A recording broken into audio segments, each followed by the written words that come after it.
Voilà, nous venons d'effectuer plus de la moitié de l'itinéraire, donc nous avons marché pendant 1h30 et nous arrivons au Belvédère, le site idéal pour contempler les chutes de la cascade.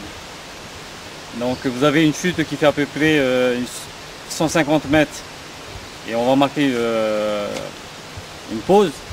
Nous avons traversé un champ de café, nous avons vu des plants de cava, des avocatiers, des manguiers. Donc là, l'intérêt du site ici du Belvédère, c'est d'admirer la chute de la cascade. Là, on va continuer et on va longer la falaise pour arriver au rempart du fort de Passoire.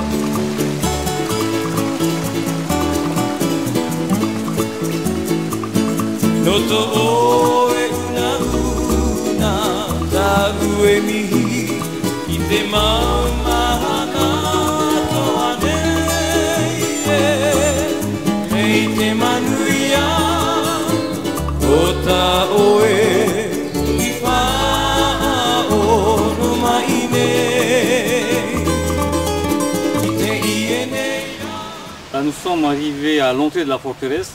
Je crois que sur la Polynésie, c'est la seule forteresse qui puisse exister sur la défense les querelles qu'il y a eu entre les Polynésiens, les autochtones de l'époque, et la présence française.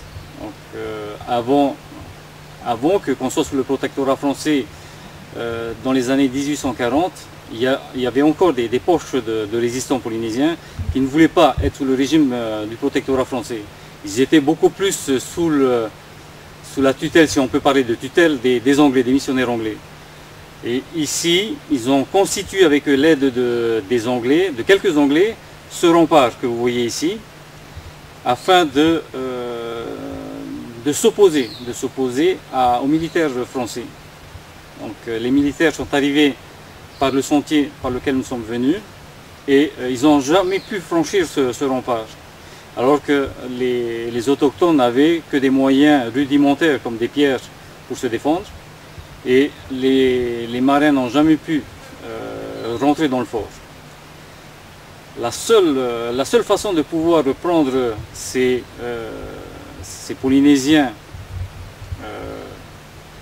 et de casser la rébellion qu'il y a eu, c'est qu'ils ont utilisé d'autres Polynésiens et ils ont pris justement ceux qui étaient là à revers par d'autres Polynésiens qui connaissaient bien la vallée aussi et ils ont pris justement par l'arrière.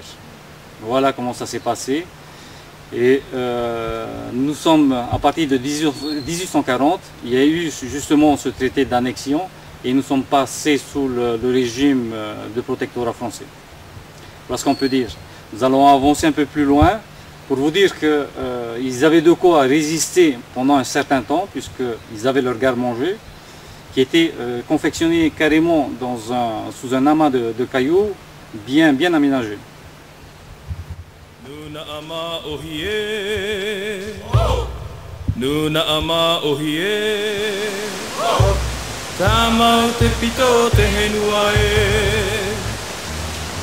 Nuna ama ohi ati aini ai a motoreva Eia hato matai e piro iraro a hiro to mopa E marai te marai, whenua te whenua Hawaii ki te pito